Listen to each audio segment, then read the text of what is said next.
Hi guys, Dr. YouTube here. Go check out M Lord and God. Huh? Nibiru Planet X is coming at us like a runaway freight train, say Planet X researchers. It's also known as Planet X. Nibiru, the gigantic celestial object, is a hidden member of our solar system. It swings around the sun in a long arc, and the planet is allegedly inhabited by a race of aliens called the Anunnaki, the Nephilim, who are identified as quote-unquote gods in ancient Mesopotamian mythology, as described to us by Zechariah Sitchin in his book Planet X. And this Nibiru Planet X swings around every 3,600 years or so. According to Zechariah Sitchin, it's a rogue planet whizzing by the Earth, and it comes close enough for the Anunnaki to get here to teach us, observe us, dazzle us with their alien technology, and occasionally, once in a while, tinker with human DNA. The Sumerians and Babylonians thought they were the gods because they had no frame of reference for aliens. Sitchin says that the Anunnaki exploited the situation by enslaving humans and stealing our most valuable natural resources, namely gold.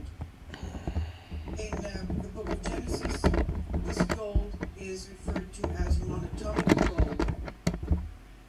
So Sitchin's interpretations of the ancient Sumerians and Babylonian texts claim to have thousands of data points indicating that an ancient astronaut scenario is the best explanation for early human cultural development in the Middle East. His evidence suggests that Nibiru was the home planet of invaders of our planet Earth, and he wrote book after book promoting radical theses of alien intervention despite being ridiculed by the scientific and academic world. Recently, we've had confirmation from NASA that there exists a brown dwarf star relatively close to Earth, quote unquote. This was a team of NASA scientists, cosmologists, astronomers that keep their eye on the skies, and they've confirmed that this is a very dangerous celestial body found, quote, relatively close to Earth, and it was a near-Earth object that was hazardous to us, endangering us. They've also supplied us with various images of celestial bodies newly found, such as rogue planets and celestial bodies 4 or 5 times the size of Earth, or even Jupiter. Independent researchers are therefore convinced that Nibiru may be coming back very soon. And they fear that this time it'll be too close to Earth, setting off a chain reaction of gravitationally induced geological catastrophes such as pole shifts, crust displacements, massive earthquakes, and supervolcano eruptions. And people also state that they have evidence, abundant evidence, in the forms of images captured by amateurs, as well as NASA and the Hubble telescope. As we said, showing various planets lurking in our, or close to our solar system.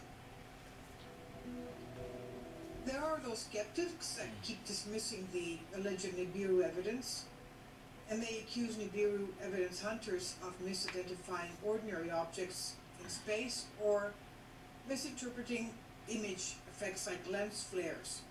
So if Nibiru were out there, professional astronomers would have no trouble seeing them or detecting gravitational effects on the orbit of other planets.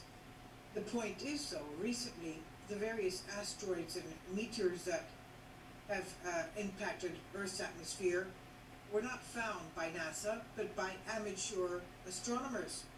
So it's not surprising that pro-Nibiru fanatics are unimpressed by these assertions.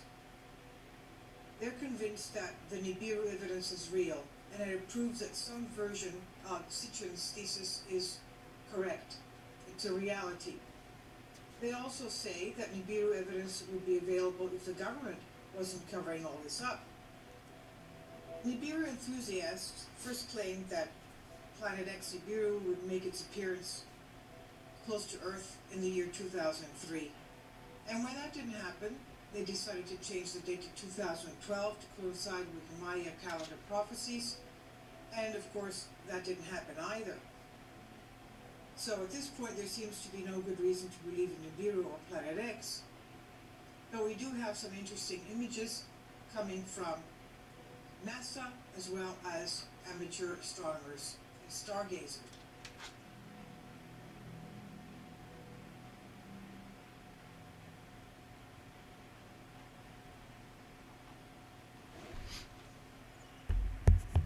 Thanks, guys. Subscribe and like.